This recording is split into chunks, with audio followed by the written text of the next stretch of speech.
Hi guys, welcome to my channel and to another video. So today we are going to talk about कि जो हमने dipole पढ़ा था ना last video में, इलेक्ट्रिक डाइपोल, तो उसकी वजह से जो फील्ड क्रिएट होती है, होती है फील्ड क्रिएट, तो वो कितनी होती है, कितना अमाउंट होता है अलग अलग जगहों पर एक इलेक्ट्रिक डाइपोल की वजह से फील्ड इंटेंसिटी का. So that we are going to study today. Okay, so starting with that, उससे पहले एक चीज़ मैं आपको बताना चाहती हूँ. क्या दो चीज़ें बेसिकली मैंने आपको बतानी है. क्या कि देखो, इलेक्ट्रिक डाइपोल क्या होता है वो तो हमें पता है ना. क्या होता था electric dipole? Electric dipole was that arrangement जहाँ पे हम इक्वल एंड ऑपोजिट चार्ज रखते हैं with small separation between them and we take that separation to be 2a. Okay, so ये जो लाइन है 2a वाली, या ये जो लाइन है जो दो चार्जेस को जॉइन करती है, इसको हम लेंथ ऑफ द डाइपोल बोलते हैं, या फिर हम इसको एक्सिस ऑफ डाइपोल भी बोलते हैं. और अगर हम इस लाइन को क्या करें, अगर हम इस लाइन को आगे की तरफ प्रोड्यूस करते हैं, अगर हम इस लाइन को दोनों तरफ एंड से अगर हम प्रोड्यूस करेंगे, तो ये जो लाइन होती है ना, इस लाइन को हम बोलते हैं एक्सियल लाइन. कौन सी लाइन? Axial line. ओके, अच्छा, उसके बाद दूसरी चीज़ ये कि ये जो हमारा सेंटर होता है डाइपोल लेंथ का, जो सेंटर होता है, सेंटर ऑफ डाइपोल, अगर यहाँ से हम एक लाइन को ड्रॉ करते हैं which is perpendicular to the length of dipole, which is perpendicular to the length of dipole, तो ये जो लाइन होती है ना, इस लाइन को हम कहते हैं इक्वेटोरियल लाइन. कि जो एक अरेंजमेंट होता है डाइपोल का जहाँ पे दो इक्वल एंड ऑपोजिट चार्जेस होते हैं with small separation between them, जिसको हम बोलते थे लेंथ ऑफ डाइपोल, है ना, का सेपरेशन जो होता है, अगर हम उस लेंथ को अगर हम दोनों एंड से अगर प्रोड्यूस कर देते हैं, तो किस भी एंड को अगर मैं कंसिडर करूँगी, किसी भी एंड को, तो then that line is called as axial line, क्योंकि वो along the axis of dipole है. ठीक है, समझ में आ रही है बात?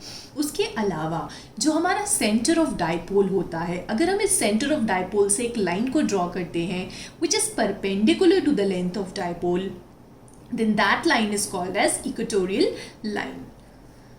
Yeah, so I hope that's clear.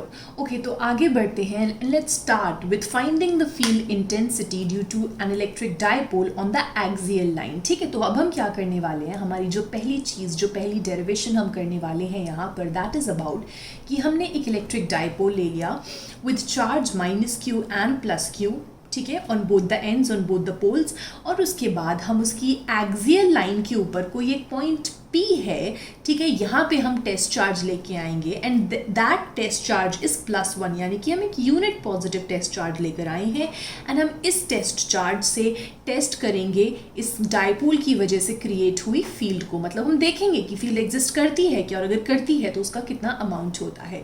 ठीक है, तो basically we are finding the field intensity on axial line of electric dipole. Okay, electric field intensity on axial line of electric dipole we are going to find out here. Okay, now let's start. Starting with this, let's see the arrangement क्या कहती है कि जो हमारा -q और +q है वो तो हमारे दो चार्जेस हो गए, उनके बीच का जो सेपरेशन है that is 2a.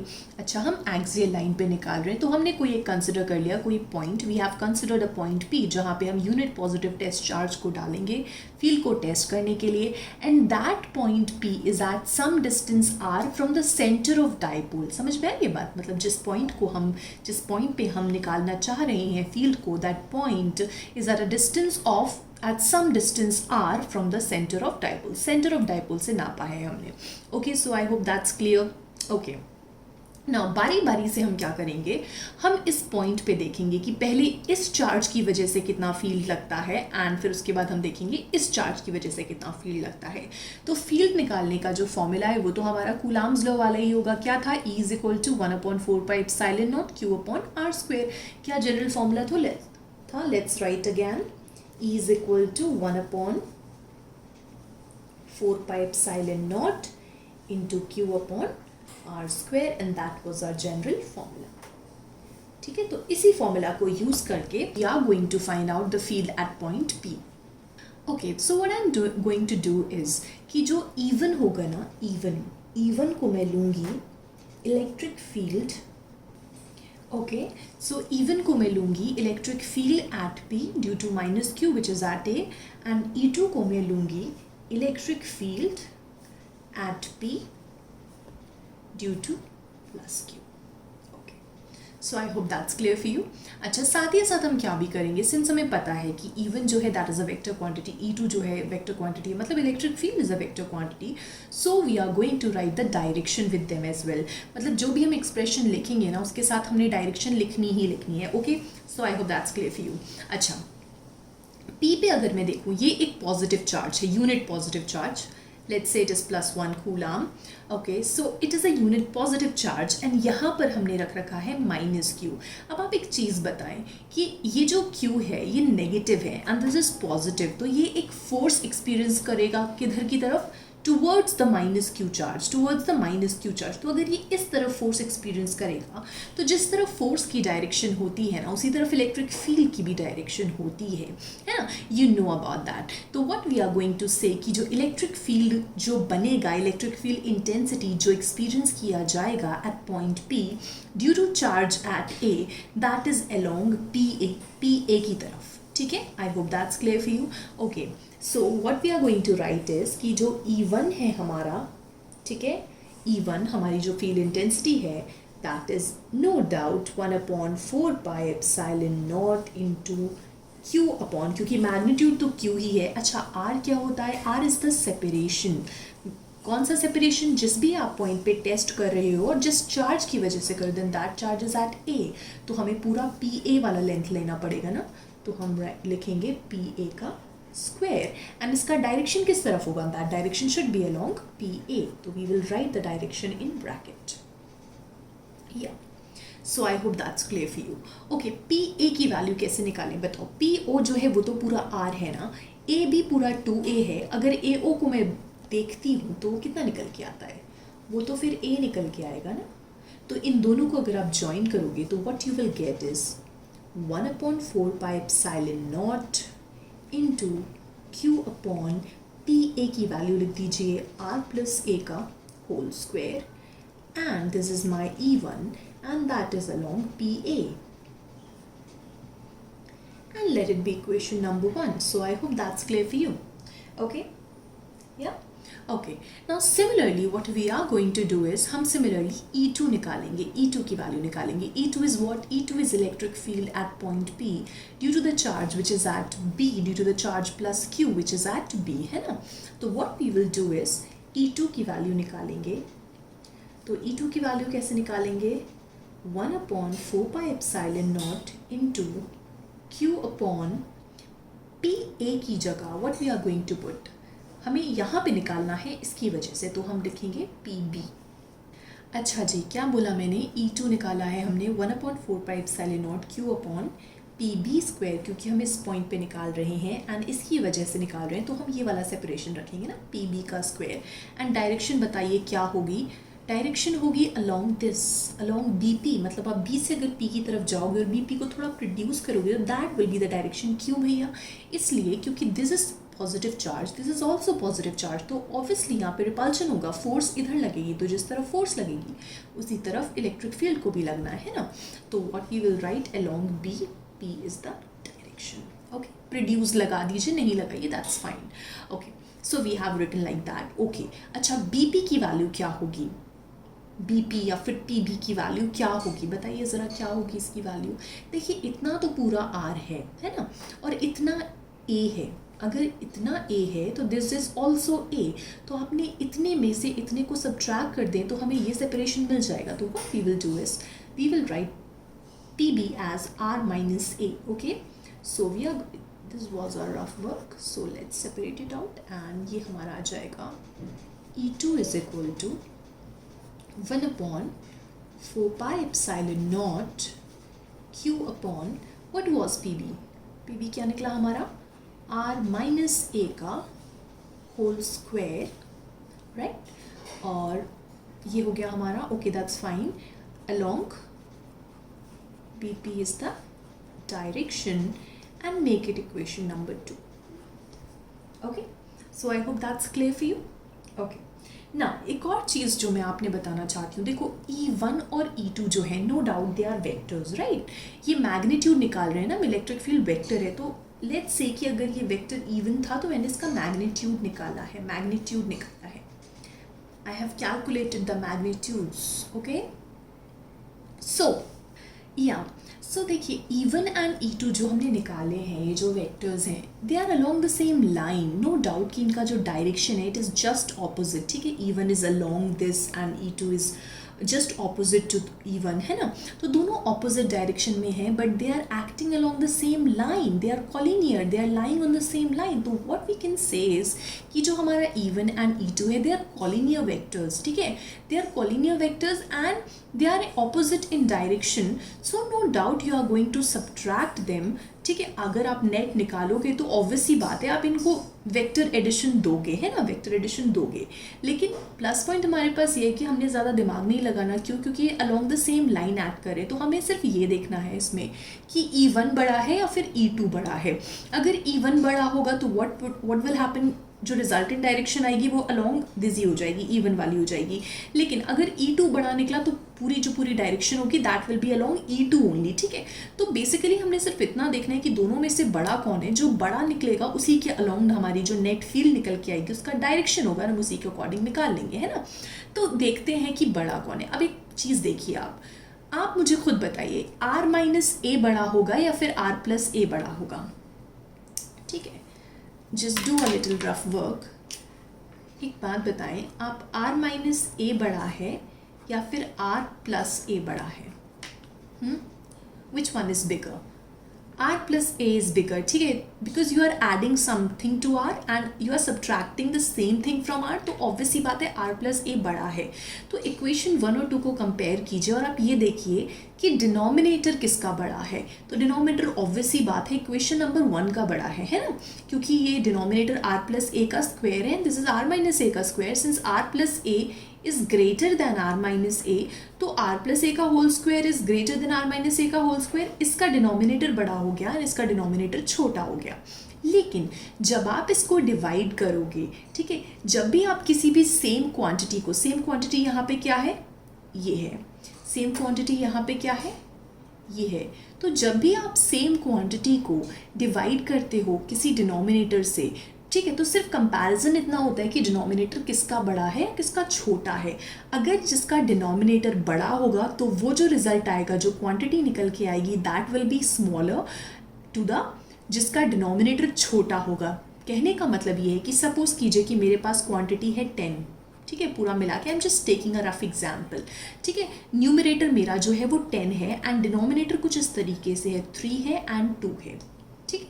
You can take 3 है तो बड़ा है मतलब R+A है, 2 है छोटा है तो मतलब R-A है। तो अब आप मुझे एक चीज़ बताओ, जब आप इसको डिवाइड करोगे तो क्वांटिटी कौन सी बड़ी आएगी? 2 5 से 10 होता है एंड 3 3 से 9, तो 3 पॉइंट समथिंग कुछ आ जाएगा, है ना। तो ऑब्वियसली बात है फिर ये बड़ा आ गया।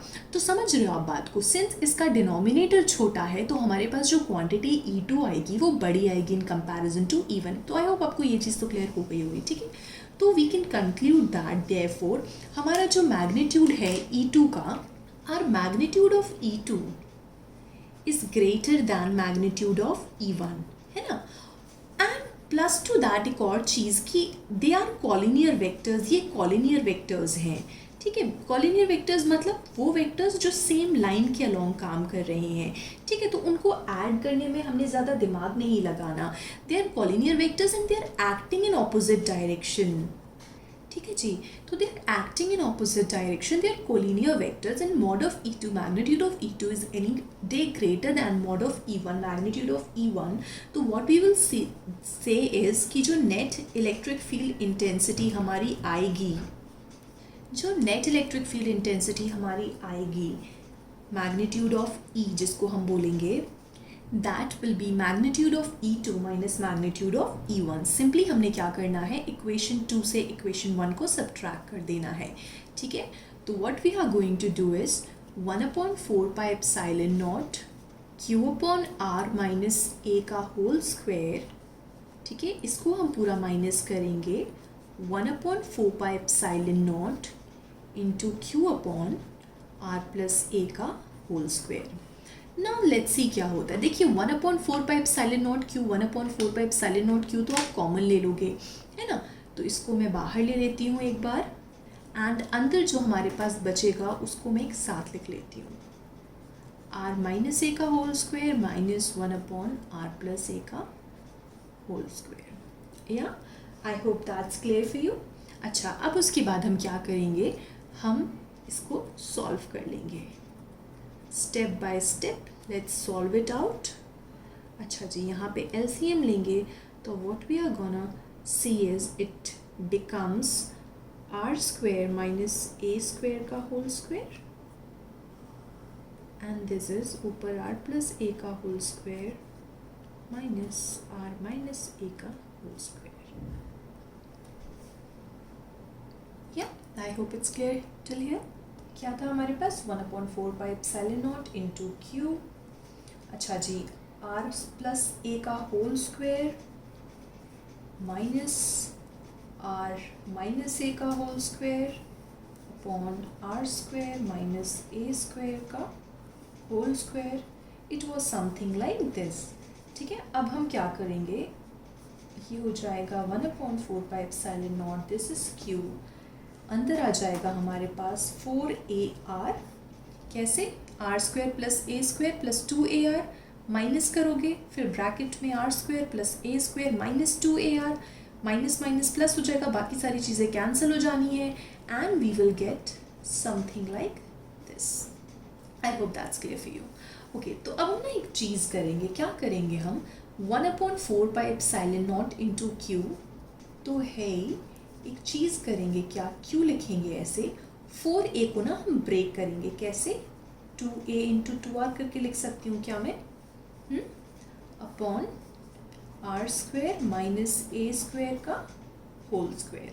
अच्छा, एक चीज़ मुझे बता दो, q इंटू 2a एक क्वांटिटी होती है जो हमने लास्ट वीडियो में कवर करी थी, क्या होती है, जो हमारा डाइपोल मोमेंट होता है वो होता है हमारा q इंटू 2a, है ना। तो यहाँ पे हम फिर 1/4πε0 q इंटू 2a की जगह हम p डालेंगे, एंड ये हमारा हो जाएगा 2r upon r² minus a² का whole square, and this was our net electric field का मैग्नीट्यूड, है ना। अच्छा, इसका डायरेक्शन किधर होगा, इसका डायरेक्शन वॉज अलोंग, ठीक है, क्योंकि जिस तरफ E2 का डायरेक्शन था वही डायरेक्शन आएगा।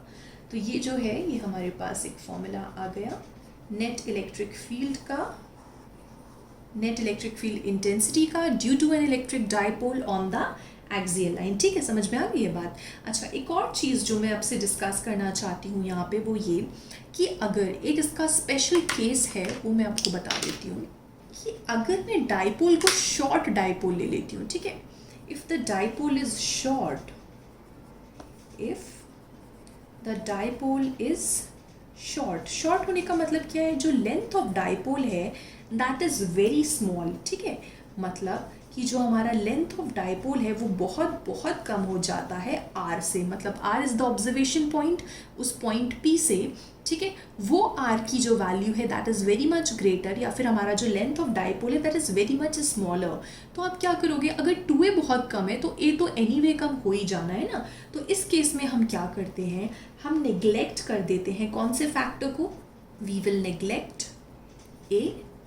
अच्छा, इसको ना मैं एक इक्वेशन नंबर देना चाहती हूँ, and this is our equation number 3, ठीक है, नेग्लेक्ट a इन इक्वेशन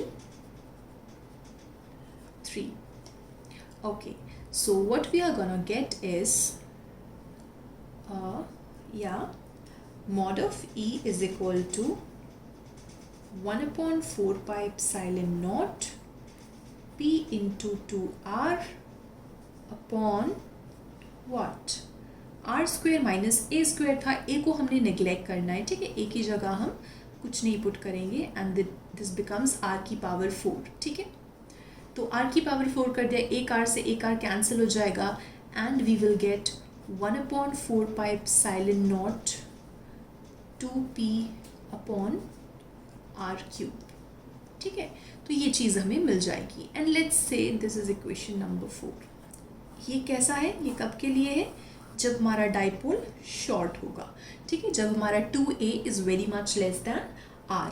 अच्छा, तो जो डायरेक्शन है वो तो बता दिया, डायरेक्शन अभी भी अलोंग BP ही होगा, ठीक है। अच्छा, अलोंग BP की बात हो रही है, मतलब direction is along E2 vector, है ना, जो हमने फिगर में देखा था।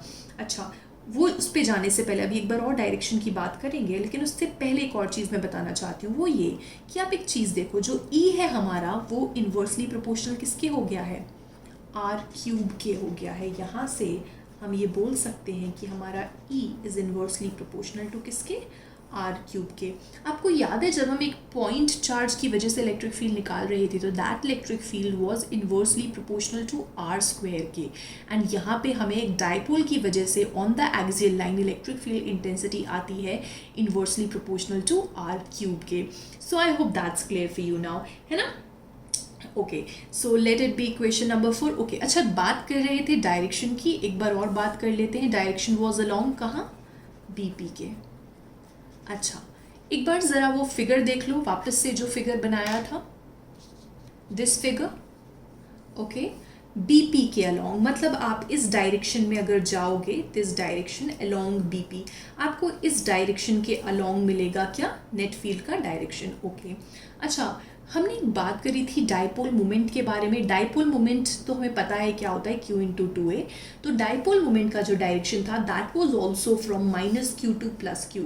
तो हमारे डाइपोल मोमेंट का जो डायरेक्शन है that is also along BP only, है ना, इसी डायरेक्शन के अलोंग ही तो है। तो what we can say is कि हमारा जो इलेक्ट्रिक फील्ड इंटेंसिटी आता है due to an electric dipole, है ना, due to an electric dipole on the axial line, that direction is also along dipole moment, along dipole moment vector P। तो आपने ये इतनी चीज़ें जहन में ज़रूर रखनी है। So I hope that's clear for you ना। Okay, so I hope the thing is clear for you. So let's quickly wrap up this video here. And हाँ, इसका continuation है जो कि हम लोग next video में cover करने वाले हैं. Okay, so that's all for today's video. Thank you for watching. Till then, happy learning.